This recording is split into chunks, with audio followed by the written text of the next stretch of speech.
ومكملين معاكم في جوي أوورد، والآن وصل عندنا النجم اللي عامل حالة عند الشباب، الشامي. حبيبي أهلا وسهلا يا حبيبي، منور جوي أوورد، سعيدين بوجودك معنا يا حبيبي. كيف إحساسك وكيف شعورك وكيف شايف جوي أوورد هالسنة؟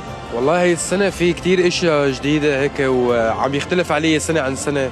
اسم الله على كل الأصعدة.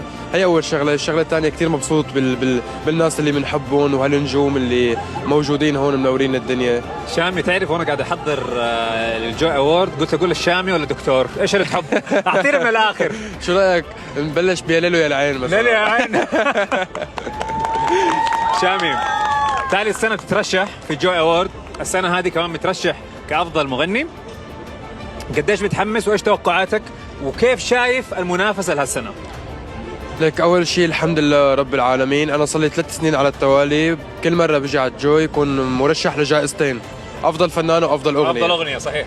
فالحمد لله رب العالمين بمجرد تواجدي على قمة الأغنية العربية بكل سنة بالترشيحات، هذا شيء شرف لإلي والباقي على الله والاجتهاد. يعني أنا حسألك سؤال أمانة، هذا ممكن يعني أبعرف شعور كل نجم شاب يشعر فيه. اليوم أنت تتنافس على الجائزة مع فنان كبير زي فضل شاكر، قامة فنية، إيش شعورك؟ أنا يعني اللي عم بتقلي إياه مسؤولية كتير كبيرة، بس ما بقول اني انا بتنافس انا وفضل شاكر على افضل اغنيه، بقول انه انا الي الشرف انه ينحط اسمي امام فضل شاكر كافضل اغنيه بالعالم العربي. كلام جميل. وانا حكون واقف عم صفق له ومبسوط له من قلب قلبي للاستاذ الكبير فضل شاكر اذا اخذها عني، ولكن انا بستحق كمان. انت تستحق.